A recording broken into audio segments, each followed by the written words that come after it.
Good evening everyone. मैं Kamlesh Kumar सालसन classes में आपका हार्दिक स्वागत करता हूं। दोस्तों, हम लोग देखें कि संडे को जो एग्ज़ाम होने वाला है जेपीएससी बैकलॉग 2025, उसके लिए हम लोग देखेंगे कि जेपीएससी बैकलॉग 2023 में जो क्वेश्चन पूछा गया था ना, उसको एनालिसिस करेंगे, कहाँ से क्वेश्चन ज़्यादा पूछा गया है और उसका आंसर भी जानेंगे, सटीक आंसर। तो क्योंकि जेपीएससी ने इसका आंसर की जारी नहीं किया हो सकता है बहुत सारे क्वेश्चन आपको ऐसे रिपीट कर जाए, उस समय आपको दिक्कत हो जाएगी कि उसका आंसर सटीक आंसर क्या होगा। इसलिए हम लोग डिस्कस कर रहे हैं ताकि बहुत जल्दी तरीके से शॉर्टकट के तरीके से हम लोग सारा क्वेश्चन को 100 क्वेश्चन हम डिस्कस कर लेंगे और उसकी क्या इनपुट मिलता है वो तरीका भी हम लोग इसमें ढूंढ लेंगे, ठीक है ना। तो इसलिए वीडियो बनाने का उद्देश्य यही है कि ताकि आपको डायरेक्शन समझ में आए, उनका पैटर्न समझ में आए, ये जेपीएससी का माइंडसेट समझ में आए। इस चीज़ के लिए इसको वीडियो बनाने का मेरा उद्देश्य है और साथ ही साथ 100 का 100 क्वेश्चन आपको रिवाइज भी हो जाए, ठीक है। चलिए शुरू करते हैं वीडियो को। पहले तो पहला सवाल क्या है हमारा।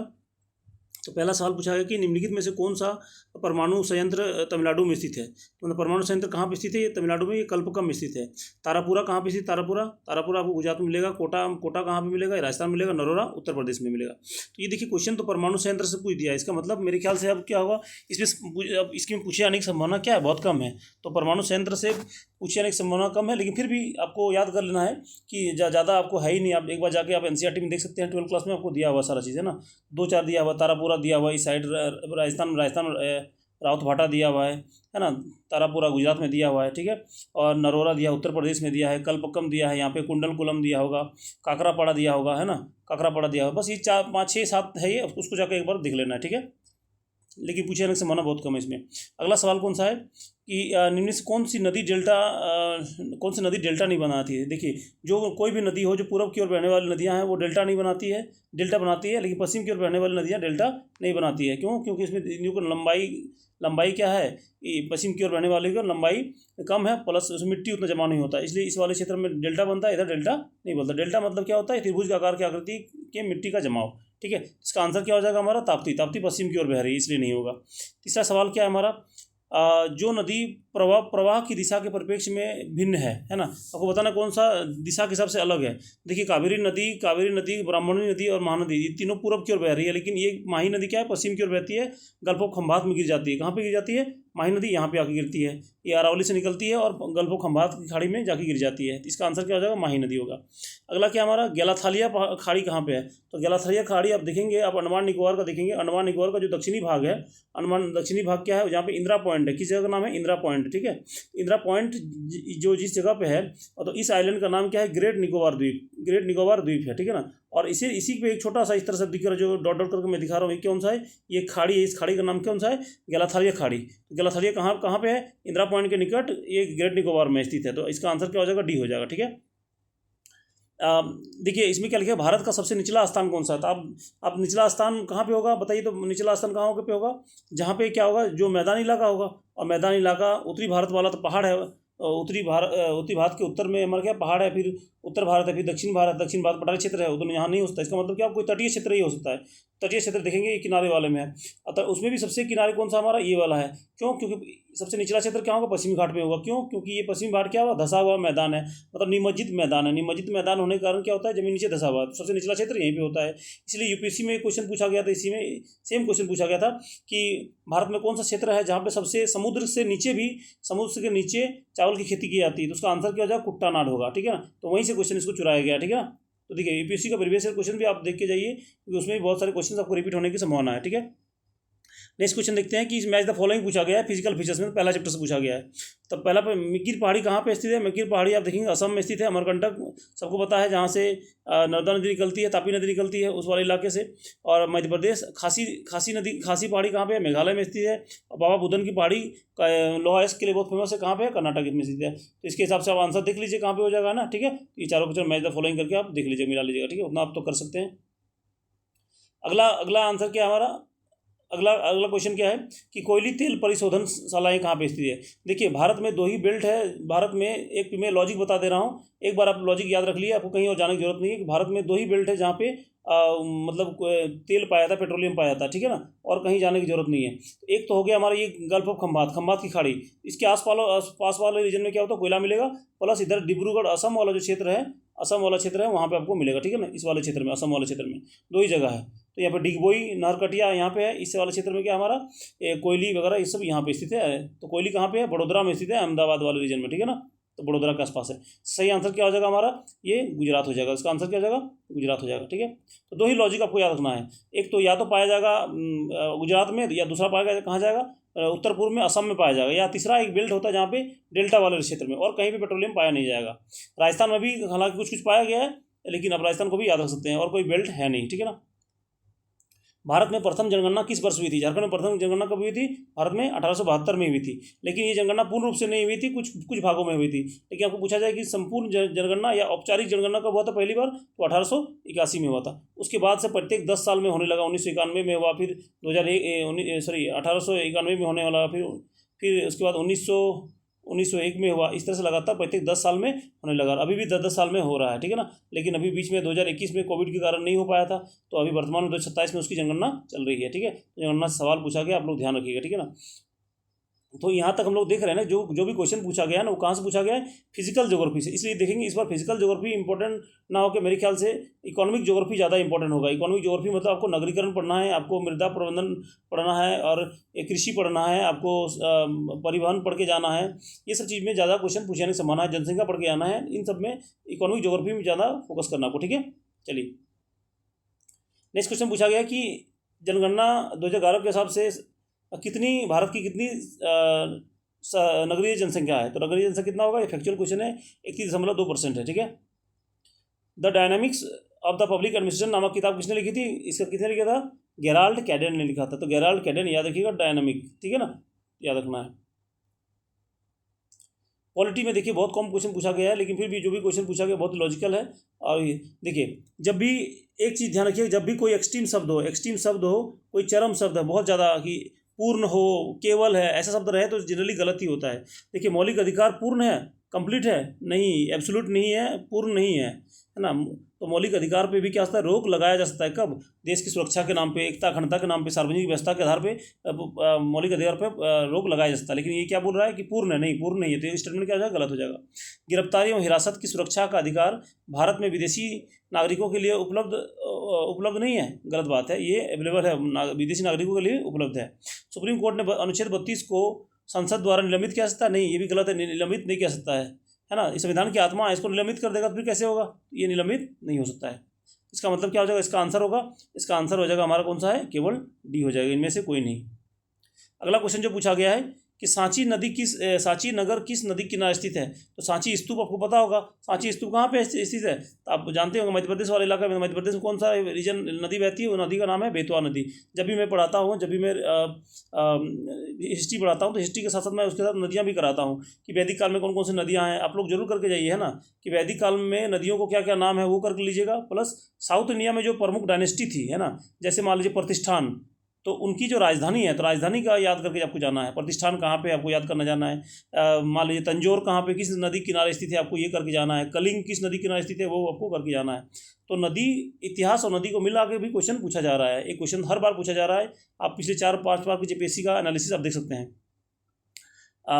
13 नंबर क्वेश्चन क्या है कि 24वां संविधान संशोधन 1971 किस न्यायिक फैसले के जवाब में लाया गया था। मतलब किस न्यायिक फैसले को काउंटर करने के लिए, काटने के लिए उसको लाया गया था, वो कौन सा है, गोलकनाथ मामला। तो गोलकनाथ मामला कब आया था, 1967 में आया था। और 1967 में आया, इसी फैसला को पलटने के लिए इंदिरा गांधी सरकार ने 24वां संविधान संशोधन लाया था। ठीक है, क्या है उतना डिटेल अभी हम लोग नहीं जान सकते हैं। नागरिक चार्टर की अवधारणा किस देश से ली गई है, ये किससे ली गई है, यूनाइटेड किंगडम से ली गई है। ठीक है ना, ये बहुत फैक्चुअल क्वेश्चन है। पूछा गया कि संविधान में किस संशोधन के माध्यम से उच्च न्यायालय के अपर और कार्यकारी न्यायाधीशों की नियुक्ति की जा सकती है। मतलब एडिशनल और एक्टिंग जजेस का नियुक्ति की जा सकती है। किसके तहत प्रावधान किया गया, कि 7वां संविधान संशोधन के माध्यम से इसे जोड़ा गया। आप कमेंट में बताइए कि 7वां संविधान संशोधन कब हुआ था, हमको कमेंट करके बता दीजिए। ठीक है ना। तो ग्रामीण स्थानीय शासन में पंचायत समिति किस प्रशासनिक स्तर का होता है। आपको पता होगा कि ग्राम स्तर पे क्या होता है, ग्राम पंचायत होता है, उसमें मुखिया होता है, फिर उसके ऊपर मुखिया या प्रधान होता है, फिर उसके ऊपर देख रहे हैं कि पंचायत लेवल पे क्या होता है, पंचायत समिति होता है, और प्रखंड लेवल पे क्या होता है, जिला परिषद होता है, सॉरी जिला लेवल पे जिला परिषद होता है। तो यहाँ पूछा गया पंचायत समिति, तो क्या होगा इसका आंसर, ब्लॉक लेवल पे या मध्य स्तर पे या प्रखंड स्तर पे। ठीक है। क्वेश्चन नंबर 17 क्या कहता है कि जीएसटी को किस अधिनियम में लागू किया गया था। तो जीएसटी में 101 अधिनियम के लागू किया गया था। आप मेरे चैनल में जाके देख सकते हैं, चैनल में एक मैंने वीडियो बताया, शॉर्टकट ट्रिक्स बताया, शॉर्ट वीडियोस में आप जाके पलट के देख सकते हैं। गोज मैंने ट्रिक बताया था, गोज मतलब जी से क्या होता है, जीएसटी होता है। ठीक है ना। ओ से ओबीसी बताया था, है ना, और ई से अदर ये ई से ओ से हो गया ओबीसी वाला कमीशन हो गया, ई से ईबीसी को आरक्षण है ना, और एस से होगा शेड्यूल कास्ट एससी एसटी का आरक्षण वाला प्रावधान है। तो ये हो गया 101 हो गया, ये 102 हो जाएगा, 103 हो जाएगा, ये 104 संविधान संशोधन है। तो एक गोज याद रखिएगा, गोज से सारा लॉजिक आपको याद रह जाएगा आसानी से, ठीक है ना। अगला देखिएगा क्वेश्चन नंबर 18। क्वेश्चन नंबर 18 कहता है कि नगर पालिकाओं के लेखाओं की संपरीक्षा का प्रावधान किया गया है। मतलब जो है ना नगर पालिका का जो अकाउंट्स है उसको जांच कौन कर सकता है। तो हमने बताया था कि जो एक बताया था एक होगा पंचायत का बताया, पंचायत का मैंने क्या बताया था 243 जे से जांच होता है ना। और नगर निगम का क्या बताया था, नगर पालिकाओं का क्या बताया था 243 जेड। तो दोनों में ज लग रहा है, इसका मतलब दोनों से क्या होगा जांच होगा। तो ऐसे याद रखिए, जांच जब भी कहीं भी जे या जेड रहे वो क्या होगा जांच होगा, मतलब वो ऑडिट ऑफ द अकाउंट हो जाएगा, वो सारा प्रावधान होगा। तो ये क्या हो जाएगा पंचायत के लिए हो जाएगा, ये क्या होगा नगर पालिकाओं के लिए हो जाएगा। सारा मैं लॉजिक बना के शॉर्ट वीडियो के माध्यम से मैंने बता दिया, हम जाके चैनल में जाके विजिट कर सकते हैं ना। क्वेश्चन नंबर 19 क्या है कि भारत में बड़े शहरों का प्रशासन के लिए किस प्रकार का स्थानीय निकाय होता है। आपको पता होगा सबसे बड़ा शहरी स्थानीय प्रशासन कौन सा होता है, ये नगर निगम होता है, ठीक है। अगला क्या गया है कि विश्व आर्थिक आउटलुक अपडेट 2026 किस संगठन द्वारा जारी किया गया है। इसका सही आंसर क्या होगा हमारा अंतर्राष्ट्रीय मुद्रा कोष IMF होगा, ठीक है ना, IMF द्वारा जारी किया जाता है, ठीक है। क्वेश्चन नंबर 21 क्या कहता है कि मई 2025 में माउंट एवरेस्ट में सफलतापूर्वक चढ़ने वाली भारत की पहली नेत्रहीन महिला कौन है। तो ये के नाम करंट अफेयर है, ये छोंजिन एंगमो है, इनका नाम याद रखिएगा, बहुत इंपॉर्टेंट है ये, क्योंकि पहली नेत्रहीन महिला है इसलिए इसके बारे में क्वेश्चन पूछा गया था। जब भी पहला कुछ होता है तो पूछा जाता है जरूर, ठीक है ना। ऑस्ट्रेलिया ओपन किस महीने में खेला जाता है। तो क्या होता है जनवरी के महीने में खेला जाता है। क्यों जनवरी के महीने में खेला जाता है, लॉजिक से बात है, क्योंकि जनवरी के महीने में दक्षिणी गोलार्ध में क्या होता है गर्मी होता है, तो गर्मी में खेला जाएगा। अब मान लीजिए वो जनवरी के महीने में उत्तरी गोलार्ध में क्या ठंड होती है, लेकिन दक्षिणी गोलार्ध में क्या होता है गर्मी होगी।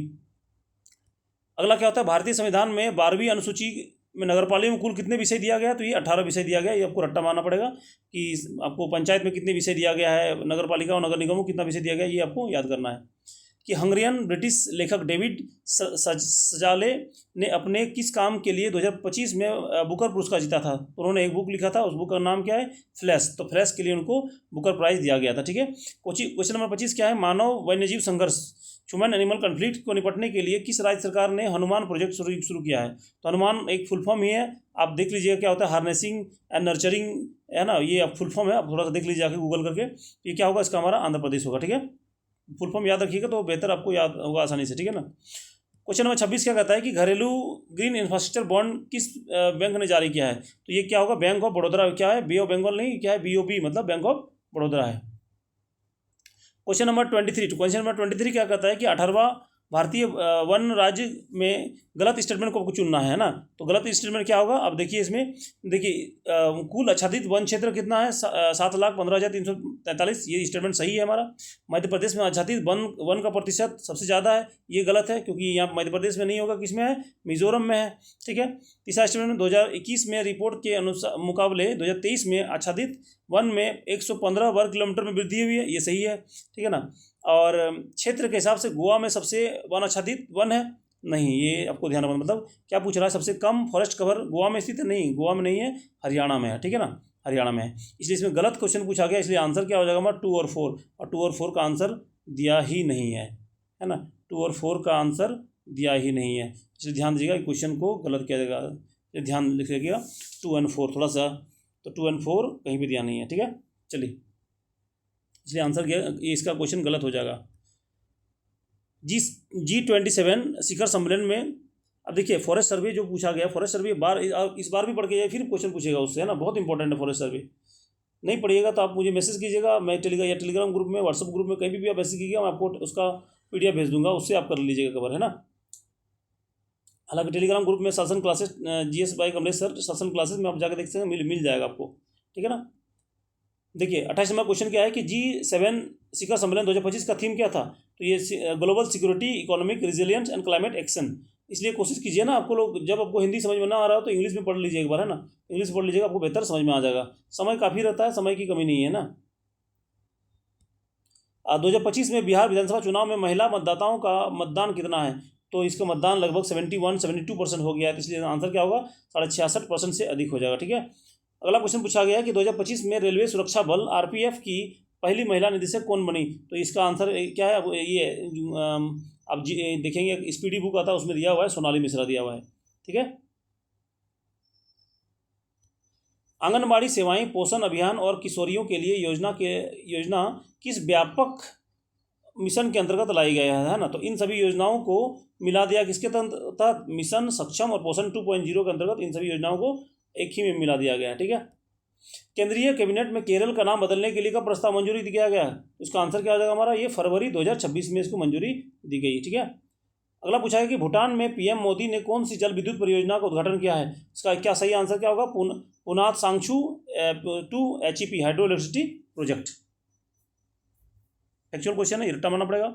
विश्व कैंसर दिवस कब है? विश्व कैंसर दिवस क्या है? 4 फरवरी को पूछा गया है। देखिए जो क्वेश्चन पूछा गया 4 फरवरी मतलब क्या है? अभी आपका एग्जाम मई में मान लीजिए एग्जाम हुआ, तो इसका मतलब क्या है आपको कि 2 महीने पहले पूछ रहा है। तो अभी जैसे जब भी है तो ये जनवरी वाला बहुत इंपॉर्टेंट हो जाता है। जनवरी, फरवरी, मार्च ये करंट अफेयर, या दिसंबर, नवंबर, अक्टूबर, ये वाला 6 महीने का बहुत करंट अफेयर इंपॉर्टेंट होता है। इसमें जितना भी दिवस है उन सबको कर लीजिएगा एक बार। दोहरी अर्थव्यवस्था या डुअल इकोनॉमी क्या कहता है? डुअल इकोनॉमी मतलब क्या होता है?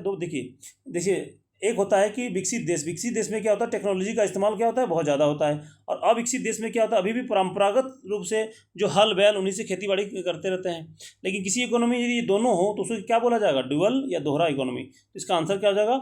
डी नंबर हो जाएगा। देखिए अत्यधिक उन्नत प्रौद्योगिकी के साथ परंपरागत या कम उत्पादक वाली कृषि गतिविधियों का सहअस्तित्व। तो भारत भी एक प्रकार से क्या है? डुअल इकोनॉमी के अंतर्गत आता है ना? ये ध्यान रखिएगा। भारत में किस क्षेत्र में ऐतिहासिक रूप से अस्थिरता प्रदर्शित की है जो जीडीपी की विकास दर को सर्वाधिक प्रभावित करती है? तो कौन हो जाएगा सर्वाधिक प्रभावित करने वाला? सेवा क्षेत्र है। सेवा क्षेत्र का आप देख रहे हैं वर्तमान में 55% से भी 55-60% का इसकी भूमिका है। लेकिन अब एक समय जब प्राचीन काल में आप देखेंगे तो इसकी भूमिका बहुत कम थी, तब कृषि की भूमिका बहुत ज़्यादा थी, है ना? तो आप इसलिए देखेंगे सेवा क्षेत्र का ऐतिहासिक भूमिका पूछा है ना, तो ऐतिहासिक भूमिका इसलिए क्या? सेवा क्षेत्र का ज़्यादा विचलन आपको दिखाई मिलेगा, वोलेटिलिटी या अस्थिरता दिखाई मिलेगा। ठीक है ना? इसलिए आंसर क्या होता है? सेवा। नहीं, बहुत सारे लोग ये इसको कृषि भी बोल सकते हैं, लेकिन अब जेपीएससी पे डिपेंड करता है कि कौन सा आंसर होगा। लेकिन मेरे ख्याल से लगता है कि सेवाओं का होना बहुत जरूरी है। जेपीएससी ने आंसर नहीं दिया है इसलिए तो डाउट है अभी, है ना? भारत की गरीबी का मौजूद मुख्य कारण क्या है? भारत में गरीबी का मुख्य कारण क्या है? ये आय और संसाधनों का असमान वितरण है ना? आपको पता होगा कि 50% जो संपत्ति है भारत का वो लगभग 10% लोगों के पास स्थित है, और जो बचा रेस्ट 50% है वो क्या है? 90% लोगों के पास स्थित है। बताइए कितना आय की असमानता है। इसमें भी देख सकते हैं क्षेत्रीय रूप से भी आय की असमानता हम लोग देख सकते हैं। पश्चिमी भारत वाले लोगों में ज़्यादा आय है, पूर्वी भारत में लोगों में कम आय है। तो बहुत प्रकार के आप देख रहे हैं आय और संसाधनों का असमान वितरण है। ठीक है। अगला क्वेश्चन दिया हुआ है कौन सा कि मई 2025 में भारतीय नौसेना में देश के पहले डिजाइन बने एंटी सबमरीन वारफेयर सेलो वाटरक्राफ्ट कौन सा है? इसका नाम हो गया INS अर्नाला याद रखिएगा, INS अर्नाला। तो ये कहाँ से पूछा गया? डिफेंस टेक्नोलॉजी पूछा गया है। तो डिफेंस टेक्नोलॉजी में जो लेटेस्ट डेवलपमेंट हो रहा है उसमें भी आपको पूछा जाएगा। ठीक है ना? ध्यान रखिएगा। सतत विकास का मुख्य उद्देश्य क्या है? सतत विकास का मतलब परिभाषा ही होता है कि भविष्य के संसाधनों को नुकसान पहुंचाए बिना वर्तमान आवश्यकताओं को पूरा करना है। ये इसका डेफिनेशन ही है। ठीक है, आपको ध्यान रखना है कि क्वेश्चन नंबर 40 क्या कहता है कि सतत विकास के लक्ष्यों को कब अपनाया गया? ये 2015 से अपनाया गया। 2015 से लेके कब तक अपनाया गया था? 2030 तक अपनाया गया था। और 2015 से पहले मतलब 2000 से लेके 2015 तक इसमें क्या था? मिलेनियम डेवलपमेंट गोल्स था, MDG था। और 15 से 20 के बीच क्या था? सस्टेनेबल डेवलपमेंट गोल्स, SDG था। ध्यान रखिएगा। तो MDG भी पूछ सकता है, SDG भी पूछ सकता है। क्वेश्चन नंबर 41 क्या कहता है कि निम्नलिखित में से कौन सा विकल्प सतत संसाधनों के प्रबंधन के रूप में दर्शाता है? तो सस्टेनेबल मैनेजमेंट क्या होता है? अब देखिए यहाँ पे दिया गया कि नवीकरणीय संसाधनों का सावधानीपूर्वक कुशलतापूर्वक उपयोग करना, ये क्या होता है? सस्टेनेबल मैनेजमेंट होता है। ठीक है। अगला पूछा गया कि भारत में इकोनॉमिक चेंजेस या इकोनॉमिक ट्रांसफॉर्मेशन या आर्थिक परिवर्तन क्या है? तो आर्थिक परिवर्तन आप देखेंगे भारत में क्या होता है, या भारत में क्या किसी भी चीज़ में देखते हैं, किसी भी देश में देखेंगे पहले कृषि का विकास होगा, कृषि से क्या होगा? उद्योग का विकास होगा, है ना? और उद्योग के बाद जो अब देखेंगे तीसरा सेवा का विकास होता है, सेवा क्षेत्र का विकास होता है। ये क्रम आपको दिखाई मिलेगा। इसी बदलाव को क्या बोला जाता है? आर्थिक परिवर्तन या आर्थिक इकोनॉमिक ट्रांसफॉर्मेशन बोला जाता है। इसलिए सही आंसर क्या हो जाएगा? ए हो जाएगा। अगला क्वेश्चन 43 नंबर क्या आता है? आर्थिक सुधारों में उदारीकरण का मुख्य रूप से तात्पर्य है। उदारीकरण का मतलब क्या होता है कि सरकार की गतिविधियों में नियंत्रण है। नाम ही है उदार। उदार मतलब क्या होता है? ढील देना। है ना। तो ढील देना मतलब सरकार के अपने नियमों में यदि ढील दे रही है, कमी कर रही है, तो क्या हो जाएगा, उदारीकरण होगा, ठीक है ना।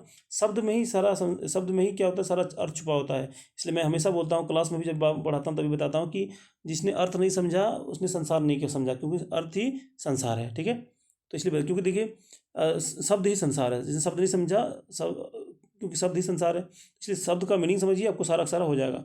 नहीं समझ में आ रहा है आपको तो आप गूगल कर लीजिएगा, कभी भी किसी भी शब्द का आपको अर्थ नहीं समझ में आ रहा है तो लिखिएगा इटीमोलॉजी, इटीमोलॉजी, तो इटीमोलॉजी ऑफ कोई जो शब्द है, मतलब लिख लीजिएगा ग्लोबलाइजेशन, तो वो लिख दीजिएगा तो आपको मिल जाएगा इटीमोलॉजी ग्लोबलाइजेशन। किसी भी नाम का मीनिंग जो जानना हो आपको, तुरंत वही शब्दार्थ आपको मिल जाएगा उसी गूगल में, ठीक है। वैश्वीकरण का एक प्रमुख प्रभाव क्या है, वैश्वीकरण का प्रमुख प्रभाव क्या होता है, भारत में अंतर्राष्ट्रीय व्यापार में वृद्धि होगा, ठीक है ना।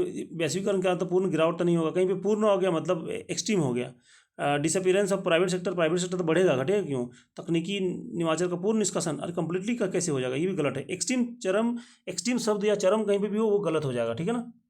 चीज़ों को एलिमिनेट करके पढ़ने की कोशिश कीजिए, आपको मिल जाएगा आसानी से। मानवाधिकार को सबसे अच्छे तरीके की तरह बताया गया है। तो मानवाधिकार को क्या बताया, केवल सरकार का अधिकार नहीं, तो वो मानवाधिकार कैसे हो जाएगा, तो ये तो पॉसिबल नहीं है। केवल मनुष्यों से प्राप्त जन्म से मूल अधिकार, हाँ ये हो सकता है ना, जन्म से प्राप्त अधिकार। केवल विकसित देशों के नागरिक का अधिकार नहीं, ये नहीं होगा। केवल संपत्ति का अधिकार नहीं, ये नहीं होगा। इसका आंसर क्या हो जाएगा, हमारा बी नंबर हो जाएगा, ठीक है। चलिए क्वेश्चन नंबर 25 क्या कहता है कि संयुक्त राष्ट्र द्वारा मानवाधिकार की सार्वभौमिक घोषणा पत्र, है ना, ये कब किया गया था, ये पूछा गया था, ये हुआ था 1948 में होगा था। देखिए पिछला जेपीएससी में क्या पूछ लिया आपको, इसका डेट पूछ लिया, कब घोषणा किया गया, 10 दिसंबर 1948 में किया गया था। तो ये मानवाधिकार दिवस मनाया था 10 दिसंबर को, तो इस बार ये डेट पूछ लिया, तो इस बार क्या होगा, ईयर पूछ लिया, तो अगली बार उसका आर्टिकल पूछ लेगा, ठीक है ना। इसलिए पढ़ के जाइएगा उसका आर्टिकल, जितने भी 30 आर्टिकल है 30 आर्टिकल पढ़ के जाइएगा। अगला क्या है कि सतत विकास के लिए किसके बीच सहयोग चाहिए, सतत विकास के लिए किसके सहयोग चाहिए, ये भविष्य और वर्तमान पीढ़ियों के बीच में संतुलन होता है, इसी को सतत विकास बोला जाता है। अब मान लीजिए हम संसाधनों को हम अभी इस्तेमाल कर दिए तो मेरे आने वाली पीढ़ी इस्तेमाल नहीं कर सकता है। जैव विविधता क्या है, जैव विविधता बहुत आसान है। जैव मतलब जीवन होता है, जीवन का दो ही रूप होता है, एक प्लांट होता है मतलब पौधा होता है, दूसरा होता है एनिमल होता है। तो इसलिए देखिए तो आंसर यहीं पे दिया होगा, किसी क्षेत्र में पौधों और जैवों की विविधता क्या कहलाती है, जैव विविधता होता है। शब्द में ही सारा आंसर छुपा हुआ है, ठीक है ना। जलवायु परिवर्तन क्या है, जलवायु परिवर्तन का मुख्य कारण क्या है, तो परिवर्तन होगा। परिवर्तन क्या, प्रकृति, केवल प्राकृतिक आपदाओं से परिवर्तन होता नहीं, और भी कुछ कारण हो सकता है। वर्षा कमी से कैसे परिवर्तन हो जाएगा, जनसंख्या कमी से नहीं, जनसंख्या कमी से परिवर्तन नहीं होगा। तो ये क्या, ग्रीन हाउस क्या बढ़ेगा, तो ग्रीन हाउस बढ़ेगा तो क्या होगा, टेम्परेचर या तापमान में क्या होगी, वृद्धि होगी। तापमान में वृद्धि होगी तो जलवायु परिवर्तन होगा। उसको क्या बोलते हैं, ग्लोबल वार्मिंग बोलते हैं, वैश्विक उष्मीकरण कहा जाता है। देखिए उसी से जुड़ा हुआ वैश्विक तापमान वृद्धि को कम करने के उद्देश्य से अंतर्राष्ट्रीय समझौता कौन सा है, तो वैश्विक तापमान को कम करने के लिए कौन सा है, क्योटो प्रोटोकॉल का है। तो ध्यान दीजिएगा, क्योटो कहाँ है, जापान का एक शहर है, उसके नाम पे पड़ा क्योटो प्रोटोकॉल। प्रोटोकॉल मतलब क्या होता है कि जब कोई चीज़ बाध्यकारी ना हो तो क्या होता है, प्रोटोकॉल बोला जाता है, ठीक है ना। ठीक है, तो प्रोटोकॉल मतलब वो बाध्यकारी नहीं होता है। अगला देखिए कि शहरीकरण का अर्थ क्या है। शहरीकरण का मतलब होता है कि किसी क्षेत्र में शहरों की संख्या में बढ़ना और शहरी जनसंख्या में विस्तार होना शहरीकरण कहलाता है। इसलिए आंसर क्या हो जाएगा, डी हो जाएगा। भारत में मानवाधिकार के संरक्षण के लिए मुख्य संस्था कौन सी है, तो मुख्य संस्था कौन सा है, राष्ट्रीय मानवाधिकार आयोग है। इसके बारे में आपको पढ़ के जाना है कि मानवाधिकार से क्वेश्चन तो पूछा ही जाना है, 2 क्वेश्चन पक्का पूछा जाएगा। खेल समाज की महत्वपूर्ण भूमिका क्यों निभाते हैं, खेल का इंपॉर्टेंस क्या है, शिक्षा में कमी करते हैं नहीं, प्रदूषण को बढ़ाते हैं नहीं, बेरोजगारी को बढ़ाते हैं नहीं, क्या होता है, शारीरिक मानसिक स्वास्थ्य को बढ़ावा देता है, ठीक है। ओलंपिक खेलों का आयोजन किस संस्था के द्वारा किया जाता है, नाम से स्पष्ट पता चल रहा है कि अंतर्राष्ट्रीय इंटरनेशनल ओलंपिक कमेटी के द्वारा किया जाता है। आपदा प्रबंधन का मुख्य उद्देश्य क्या है, आपदा को रोकना, अरे आपदा को रोक सकते हैं, नहीं रोक सकते हम लोग। औद्योगिक उत्पादन को बढ़ाना, नहीं, इससे कोई संबंध ही नहीं है। आपदाओं के प्रभाव को कम करना और जोखिम कम करना, ये सही है। पर्यटन को बढ़ाना, नहीं, आपदा प्रबंधन से इसका संबंध नहीं है। तो इसका आंसर क्या हो जाएगा, सी हो जाएगा। भारत में राष्ट्रीय आपदा प्रबंधन प्राधिकरण की स्थापना किस वर्ष की गई है, किस अधिनियम के तहत की गई है, तो आपदा प्रबंधन अधिनियम 2005 के तहत की गई, ठीक है ना। तीव्र शहरीकरण से जुड़ी समस्याओं के बारे में आपको कौन सी समस्या है, तो ये बताइए। जैसे जैसे जनसंख्या बढ़ेगी, शहरीकरण का मतलब ही होता है कि लोगों का शहर की ओर आना, शहर की ओर आएंगे तो क्या होगा, वहाँ ज़मीन तो सीमित है, ज़मीन सीमित है, रोजगार सीमित है, तो क्या होगा, वहाँ पे आवास की कमी हो जाएगी।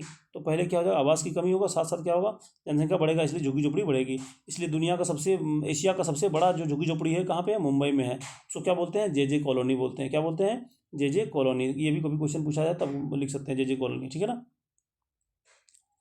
अगला क्वेश्चन क्या दिया है कि भारत में कृषि क्षेत्र में सामान्यतः किस प्रकार की बेरोजगारी पाई जाती है। आपको पता होगा कृषि क्षेत्र में हमारा कृषि क्षेत्र का जीडीपी में योगदान क्या है, जीडीपी में योगदान लगभग 18% है, और ये हम लोग उसमें 50% से ज़्यादा लोग निर्भर है। इसका मतलब 18% तो ठीक है एम्प्लॉयमेंट मिल जाएगा, बाकी जो एक्स्ट्रा बचा और एक्स्ट्रा बचे बहुत सारे लोग क्या होता है ना, उसमें काम करते हुए लगे रहते हैं, पूरा फैमिली लगा हुआ होता है, लेकिन उसमें काम करने की वास्तविक मान लीजिए 1 लोगों के काम करने की रोजगार की व्यवस्था है, लेकिन 3 लोग लगे होते हैं, बाकी 2 लोग तो बेरोजगार ही हैं, वास्तव में तो बेरोजगार है, लेकिन फिर भी वो लोग ऐसा लगता है कि काम कर रहे हैं, तो ये क्या हो गया, छिपी हुई बेरोजगारी हो गया।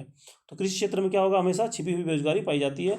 कोई भी भारत हो या कोई भी अविकसित देश या विकासशील देश हो, ठीक है, उसमें छिपी हुई बेरोजगारी पाई जाती है कृषि क्षेत्र में।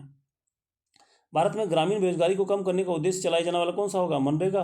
तो मनरेगा का मतलब होता ही है, मनरेगा मतलब फुल फॉर्म क्या होता है, Mahatma Gandhi rural employment programme, rural employment guarantee act.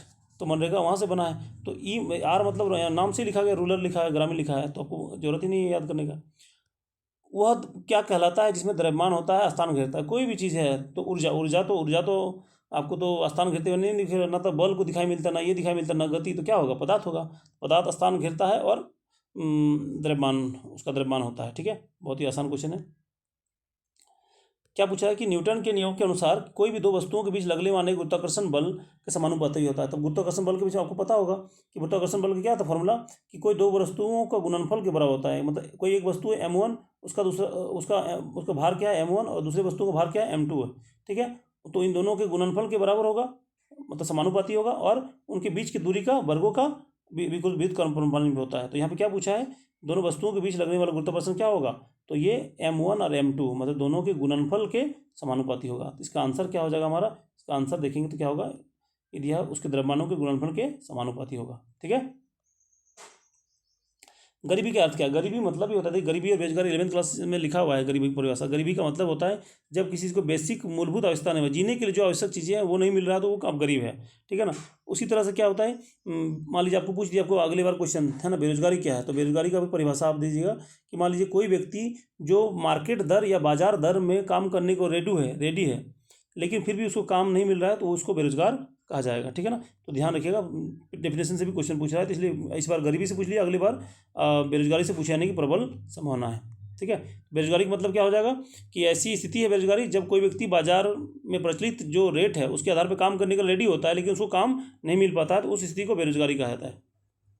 Science से क्वेश्चन पूछा गया, इसमें देखिए कि मानव रक्त में लाल कोशिकाओं क्या काम, तो लाल कोशिकाओं क्या होता है, उसका काम होता है ऑक्सीजन को ट्रांसपोर्ट करता है पूरे शरीर में। ठीक है ना, ये ध्यान रखिएगा। वाष्पीकरण से क्या होता है, वाष्पीकरण क्या कारण होता है, वाष्पीकरण क्या होता है, कारण क्या होता है, तो वाष्पीकरण देखेंगे, वाष्पीकरण जब होता है तो आपको ठंडा महसूस होने लगता है ना, तो ये क्या होता है, शीतलन। पसीना जैसे ही आपका क्या होता है, पसीना आता है, पसीना आने के बाद आपको ठंडा महसूस होने लगता है आपको, क्योंकि पसीना पसीना क्या होता है, वो उड़ जाता है, उसके बाद क्या ठंडा महसूस होता है आपको। तो ये नेचुरल एडेप्टेशन या अनुकूलन का तरीका है ये वाला। ठीक है ना, जैसे मान लीजिए क्या आता है ना, कुत्ते क्या जीभ निकाल के रहते हैं, उसमें पानी टपकता है, तो वो क्या, तो वाष्पीकरण होता है, उससे क्या होता है, वो गर्मी उसको कम लगती है ना, तो ठंडा महसूस होता है। ठीक है ना, तो अलग अलग तरीका है एडेप्टेशन का, अनुकूलन का। अगला क्या, मरीचिका क्या है, मरीचिका मतलब क्या होता है, मिराज क्या होता है, तो देखिए मिराज जैसे कहाँ पे बनता है, जैसे देखिए, तो मिराज जो कमाल है ना हमारा टोटल इंटरनल रिफ्लेक्शन का, जैसे सूर्य की प्रकाश यहाँ पहुँचता है, उसके बाद ये रिफ्लेक्ट होता है, फिर इस तरह से होता है, तो बेंट होके जाता है, अलग अलग एंगल बनता है। तो देखेंगे इसका कारण क्या है, टोटल इंटरनल रिफ्लेक्शन है ना। तो ये क्या होता है, इसका मूल कारण क्या होता है, पूर्ण आंतरिक परिवर्तन होता है। लेकिन जब पूर्ण आंतरिक परिवर्तन होगा तो बिना अपवर्तन के पूर्ण आंतरिक परिवर्तन हो ही नहीं सकता है, इसलिए इसका आंसर जो होगा दोनों का दोनों होगा, है ना। तो इसलिए केवल प्रकाश का पूर्ण आंतरिक परिवर्तन नहीं, अपवर्तन नहीं, ये दोनों होता है। इसलिए क्या होता है, प्रकाश का अपवर्तन और पूर्ण आंतरिक परिवर्तन होगा। ठीक है, तो पहले अपवर्तन होता है तभी तो पूर्ण आंतरिक परिवर्तन हो पाएगा। क्वेश्चन नंबर 66 क्या आता है, प्रेजेंटेशन प्रस्तुतियों में एनिमेशन का उपयोग क्या आता है। एनिमेशन का उपयोग क्यों करते हैं, क्योंकि कोई भी प्रेजेंटेशन अधिक अच्छा दिखे, इसलिए आपको बोला जाता है। क्वेश्चन नंबर, निम्नलिखित घटनाओं में उनके प्रारंभ से कालक्रम के आधार पर बताना है। तो आपको घटना पूछा गया है कि प्रोजेक्ट टाइगर, तो प्रोजेक्ट टाइगर कब हुआ था, 1973 में हुआ था। प्रोजेक्ट एलिफेंट कब हुआ था, प्रोजेक्ट एलिफेंट 1992 में हुआ था। ठीक, इसी तरह से बायोडाइवर्सिटी वन्यजीव सुरक्षा अधिनियम क्या हुआ है, ये 2002 में हुआ है। बायोलॉजिकल डाइवर्सिटी अधिनियम कब हुआ है, सॉरी ये 2002 नहीं होगा, ये हो गया 1972, ये 1972 हो जाएगा। और बायोडाइवर्सिटी अधिनियम कब हो जाएगा, ये 2002 में हो जाएगा। ठीक है, सो कालक्रम के आधार पर बता दीजिए, तो क्या हो जाएगा, 3, उसके बाद 3 1 2 4, 3 1 2 4, तो आंसर क्या हो जाएगा, सी। एक नेटवर्क में प्रत्येक मशीन की एक अनूठी पहचान क्या कहलाती है? देखिए इसका इंग्लिश पढ़िएगा तो समझ में आ जाएगा। A network has the every machine in a network has the another unique identification number. देखिए यूनिक आइडेंटिफाइंग नंबर जो होता है उसको आईपी एड्रेस बोला जाता है, लेकिन यहाँ पे लिखा हुआ अनदर हुआ है, अनदर यूनिक आइडेंटिफिकेशन नंबर रहेगा, इसलिए इसका आंसर क्या हो जाएगा? एमएसी एड्रेस होना चाहिए। मेरे ख्याल से बहुत प्रोबेबिलिटी है। सिर्फ यूनिक आइडेंटिफिकेशन नंबर होता तो आईपी एड्रेस होता है। आईपी एड्रेस का फुल फॉर्म भी आप इंटरनेट प्रोटोकॉल होता है ना, आईपी, ठीक है, ध्यान रखिएगा। फास्फोरस स्थिरीकरण के मृदा में अधिकतम होता है। किस मृदा में अधिकतम होता है? तो अम्लीय मृदा और क्षारीय मृदा दोनों में क्या होता है? फास्फोरस का स्थिरीकरण या फिक्सेशन अधिक होता है। दलहनी पौधों में बीज शोधन कौन करता है? तो बीज शोधन कौन होगा? राइजोबियम बैक्टीरिया से होता है, ठीक है। कृषि नवाचार के प्रसार सिद्धांत में किसके द्वारा प्रस्तावित किया गया था? तो कौन है? एवरेट रोजर्स के द्वारा किया था। एवरेट रोजर्स के द्वारा किया गया था। ऑपरेशन फ्लड, तो ऑपरेशन फ्लड संबंधित पता आपको डेयरी उत्पादन या दूध उत्पादन से संबंध में। टेलीफोन में डिजिटल सिग्नल को एनालॉग सिग्नल में बदलने का काम कौन सा उपकरण करता है? तो क्या है? मॉडेम। मॉडेम मतलब क्या होता है? मॉड्यूलेशन, एमओ से मॉड्यूलेशन और डीएम से क्या होता है? डीमॉड्यूलेशन। ये फुल फॉर्म है, इन दोनों को मिलकर क्या बनता है? मॉडेम या मॉडेम डीमॉड्यूलेशन बनता है। केंद्रीय नींबू वर्गीय फल अनुसंधान संस्थान, तो नींबू मतलब क्या होता है? रस वाले फल, है ना। तो इंग्लिश में देख लीजिएगा इसको, क्या होता है? Central citrus research institute. आपको पता हो संतरा का सबसे अधिक उत्पादन नागपुर में होता है, तो और संतरा भी क्या है? एक प्रकार से रस वाले फसल है। इसका मतलब इसका नींबू का उत्पादन कहाँ सबसे अधिक कहाँ पे होगा? नागपुर में होगा, ठीक है, ध्यान रखिएगा। लुगु बुरु पहाड़ की जनजाति के लिए है, तो लुगु मतलब क्या होता है? लुगु बुरु, यहाँ बुरु तो नहीं दिया हुआ है, तो लुगु पहाड़ मतलब क्या होता है? लुगु मतलब बड़ा बड़ा बड़ा पहाड़ या बड़ा पहाड़ देवता। ये कहाँ पे है? संथालियों की जनजाति के लिए इंपॉर्टेंट है। ये कहाँ पे है? ये बोकारो में स्थित है। बोकारो में कहाँ पे स्थित है? लालपनिया वाले क्षेत्र में। कर्णकोलाजोर नदी, देखिए नदी जो पूछ रहा है, नदी हिस्ट्री ज्योग्राफी से नहीं पूछ रहा बल्कि हिस्ट्री का नदी पूछ रहा है कि जहाँ पे निम्न पाषाणकालीन औजार मिले थे कहाँ पे है? तो ये कहाँ पे मिलेगा? देवघर में स्थित है, ठीक है ना। ये आप देखेंगे इसका सोच। तो एक बहुत ही इंपॉर्टेंट क्वेश्चन मैं बता रहा हूँ, उसको ध्यान रखिएगा। इसको कि ये तो पूछा गया ऑलरेडी, है ना। इसमें नदी जो इतिहास में जो भी नदी है आपको जरूर कर लेना है, नदी और ऐतिहासिक स्रोत के आधार पे, है ना। तो आपको कुछ कुछ चीज़ें हैं, जैसे मान लीजिए बेनी सागर कहाँ पे है इसको, है ना, कुरुम्बा कहाँ पे है, केतुंगा कौन कौन सा जगह पे है, ये सारे ऐतिहासिक साक्ष्यों को भी एक क्वेश्चन पूछा जाएगा आपसे जरूर, है ना।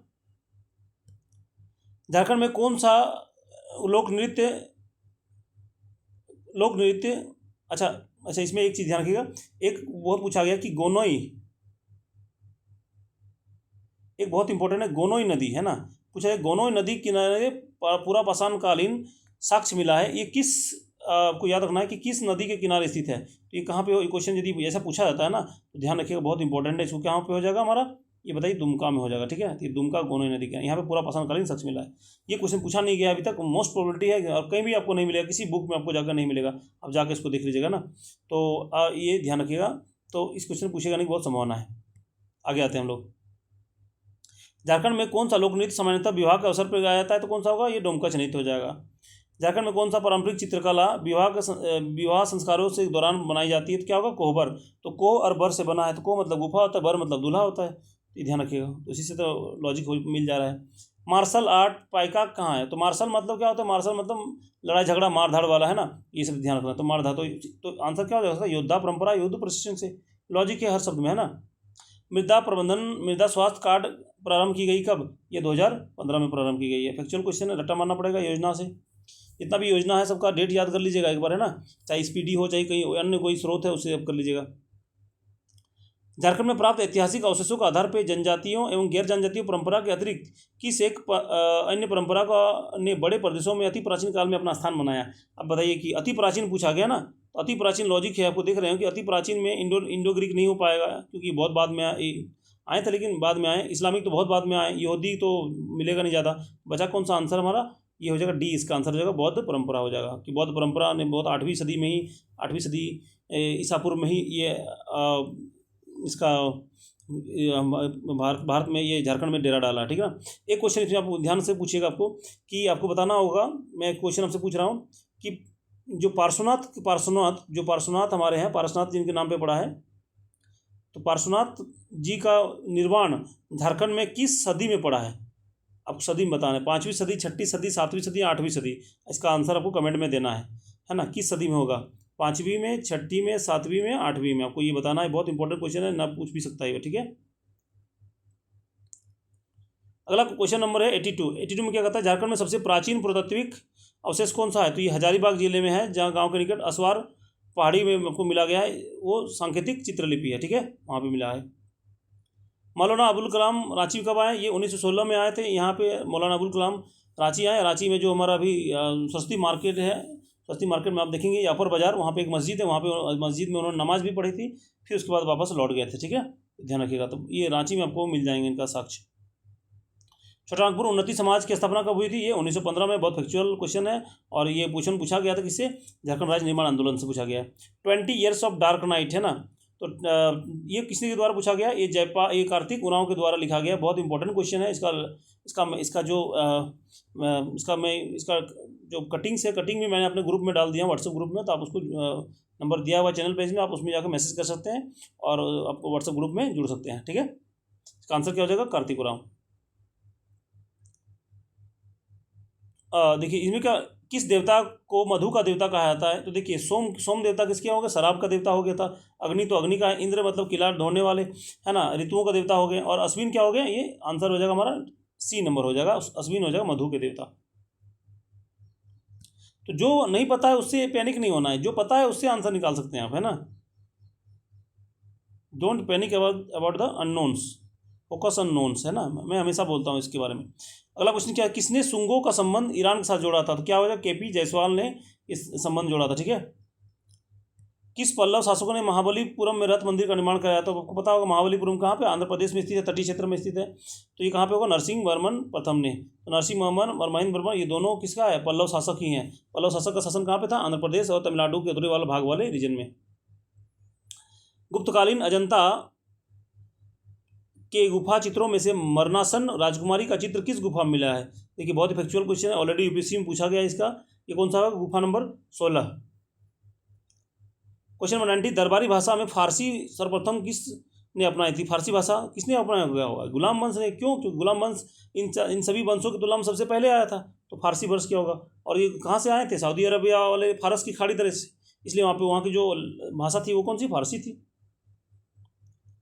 मेलुहा शब्द किसके नाम संबोधित किया जाता था, है ना? तो मेसोपोटामिया के लोग सिंधु सभ्यता के लोगों को मेलुहा के नाम से संबोधित करते थे, ठीक है ना। तो बहुत इंपॉर्टेंट है ये, मेलुहा पूछ लिया गया ना। तो आप देखिएगा एक चीज़ और पूछा जाता है, आपको बताना है कि दिलमुन शब्द किसके लिए प्रयोग किया जाता था? तो जरूर आपको इस क्वेश्चन पूछा जाएगा, आप इसको भी कमेंट करके बता सकते हैं, ठीक है ना। 1565 ईस्वी में तालीकोटा का युद्ध किसका कारण बना? तो तालीकोटा का युद्ध जो हुआ था ना दक्कन के बीच में, और विजयनगर साम्राज्य के युद्ध हुआ, और विजयनगर साम्राज्य का इसमें पतन हो गया था, ठीक है, ये ध्यान रखिएगा। मैच द फॉलोइंग अब करना है। मनसब मतलब क्या होता है? रैंक होता है, पद होता है ना। जैसे अभी होता है आईएएस अधिकारी, आईपीएस, ये क्या है? एक रैंक है। तो उसी तरह से क्या होता था ना, उस समय अकबर काल में क्या होता? मनसब एक पद था। जागीर मतलब क्या होता है? जागीर मतलब जमीन दिया जाता था। तो जागीर आप देखेंगे, जागीर मतलब क्या होता है कि ऐसी जमीन जो किसी मनसब को दिया था, लेकिन उसको क्या होता है ना, वो इसके ट्रस्टी थे, मतलब इसका मालिक नहीं था। जब तक ये उस रैंक पे रहेगा तब तक यहाँ से लगान वसूल करता था, उसमें अपना इनकम निकालता था, ठीक है ना। तो ये तो जागीरदार और जमींदार मालिक होता था, लेकिन जागीरदार मालिक नहीं होता था, ध्यान रखिएगा। खालिसा भूमि मतलब क्या होता है? खालिसा भूमि मतलब होता है शाही भूमि, मतलब सरकारी भूमि को क्या बोला था? खालिसा भूमि कहा जाता था, ठीक है ना। और दीवान मतलब क्या होता था? वित्त अधिकारी होता था। आप मिला के देख लीजिए इसका आंसर क्या हो जाएगा। तो 1 का 4 हो जाएगा, 1 का 4, तो इसका आंसर क्या हो जाएगा? डी नंबर हो जाएगा, ठीक है। किसका आंसर क्या होगा? डी हो जाएगा। क्वेश्चन नंबर 94 क्या कहता है कि स्टेटमेंट दिया हुआ है, पहला स्टेटमेंट कि भक्ति संतों ने लोक भाषाओं का प्रयोग किया, सही बात है, तभी तो लोग अट्रैक्ट होंगे। वे अभिजात समूहों से परे सामान्य जनता तक पहुंचना चाहते थे, ये भी सही बात है, और ये इसका कारण भी सही है, ठीक है ना। क्योंकि जब आम जनता को पहुंचना होगा तो उनके जैसे भाषाओं का प्रयोग करना पड़ेगा, उनके जैसे कपड़ा पहनना पड़ेगा। इसीलिए तो महात्मा गांधी ने लोगों तक पहुँचने के लिए उनका वेशभूषा सिंपल रखा था, ताकि लोगों तक पहुँच बनाई। इसलिए सही आंसर क्या हो जाएगा? ए हो जाएगा। सांकेतिक मुद्रा का प्रयोग मुख्यतः किस कारण विफल रहा? तो किस कारण विफल रहा? क्यों? क्योंकि जनविश्वास की कमी होगी। क्योंकि मोहम्मद बिन तुगलक के काल में सांकेतिक मुद्राओं का प्रयोग किया गया था, और सांकेतिक मुद्राओं जो बनाया गया था, तो प्रत्येक जितना भी हिंदू घर है, सभी हिंदू घर में सभी लोग अपने घर में टकसाल बना लिया, सभी लोग अपने खुद से ही तांबे का ये सांकेतिक मुद्रा बनाने लगे थे। इसके कारण क्या होगा? तो बहुत ज़्यादा सांकेतिक मुद्रा हो गया था। तो इसके कारण मोहम्मद बिन तुगलक को उस जो सांकेतिक मुद्रा को वापस लेना पड़ा, इसलिए असफल हो गया, तो लोगों में विश्वास की कमी हो गई। निम्नलिखित में से सही उत्तर चुनाव कीजिए। किस गवर्नर जनरल के काम में विधवा पुनर्विवाह को लागू किया गया? तो विधवा पुनर्विवाह को लागू किया गया था ये 1856 में लागू किया गया था। और उस समय गवर्नर जनरल कौन थे? लॉर्ड कैनिंग थे, लॉर्ड कैनिंग थे, ठीक है ना। तो लेकिन लॉर्ड कैनिंग यहाँ पे ऑप्शन में है ही नहीं, तो इसलिए ऑप्शन क्वेश्चन या तो गलत हो सकता है, ठीक है। लेकिन देखिए यहाँ पे लॉर्ड डलहौजी दिया है, ये लॉर्ड डलहौजी कब है? 1854 में थे, है ना। तो लॉर्ड डलहौजी के काल में इनका ड्राफ्ट बना था। क्या बना था? ड्राफ्ट बना था। ड्राफ्ट मतलब मसौदा तैयार हुआ था, लागू नहीं हुआ था, ड्राफ्ट बना था। तो विधवा पुनर्विवाह का ड्राफ्ट कब बना था? लॉर्ड डलहौजी का काल में। लेकिन लागू कब हुआ? लॉर्ड कैनिंग के काल में। लेकिन कैनिंग यहाँ पे ऑप्शन में दिया नहीं है, ठीक है, ध्यान रखिए। विलियम बेंटिक क्या है? विलियम बेंटिक के बाद में ये मैं भूल रहा हूँ, ये देख लीजिएगा, इसमें बहुत इंपॉर्टेंट हुआ है, अभी मुझे याद नहीं आ रहा है। तो विधवा पुनर्विवाह नहीं, उसमें क्या जो था ईश्वर चंद्र विद्यासागर ने जिन्होंने प्रयास किया था, अभी मेरे माइंड में नहीं आ रहा, तो उसको कर लीजिएगा इसको, ठीक है ना। ये बहुत इंपॉर्टेंट है इनके बारे में। इसका ये क्वेश्चन क्या हो जाएगा? गलत हो जाएगा, ठीक है ना। क्वेश्चन नंबर 97, प्रथम स्वतंत्रता संग्राम में बिहार में सर्वप्रथम विद्रोह हुआ था, कहाँ पे हुआ था? बिहार में दानापुर में हुआ था। दानापुर कहाँ पे? पटना के निकट है, ठीक है ना। 1914 में ताना भगत आंदोलन के नेता कौन थे? जतरा उरांव, ये सबको पता है ना। ये आंदोलन कैसा था? अहिंसक आंदोलन था, ठीक है ना। होम रूल लीग ने एनी बेसेंट कब की थी? एनी बेसेंट ने कब की थी? तो ये क्या हो जाएगा? सितंबर 1916 में किया था। और बाल गंगाधर तिलक ने होम रूल लीग की स्थापना कब किया था? 1916 में। इसका ठीक है, तो इसका आंसर क्या हो जाएगा हमारा? ये हो जाएगा डी हो जाएगा। बाल गंगाधर तिलक ने कब किया था? अप्रैल 1916 में। लास्ट क्वेश्चन है कि प्लासी का युद्ध इनमें से किसके मध्य हुआ है, ठीक है ना। प्लासी का युद्ध किसके बीच? सिराजुद्दौला और अंग्रेजों के मध्य हुआ है। तो ये क्वेश्चन 100 क्वेश्चन है, इसको रिवाइज करके जाइएगा। और चैनल में पहली बार आए हैं तो प्लीज़ उसको सब्सक्राइब कर लीजिएगा और लाइक कर लीजिए, अपने फ्रेंड में शेयर कर दीजिए, ताकि अधिक से अधिक हम लोग को, जैसे ही 1K सब्सक्राइबर हो गए, हम लोग डिजिटल बोझ में आ जाएंगे। और इसी तरह से मजेदार वीडियोज़ लेके हम लोग आएंगे आपके साथ, लॉजिक के साथ। अभी झारखंड का जो सिपाही का एग्जाम होने वाला, उसमें भी हम लोग उसमें आएंगे, प्लस अभी जो दरोगा का एग्जाम होने वाला, उसमें भी हम लोग इस तरह से हम लोग तैयारी करेंगे, ठीक है।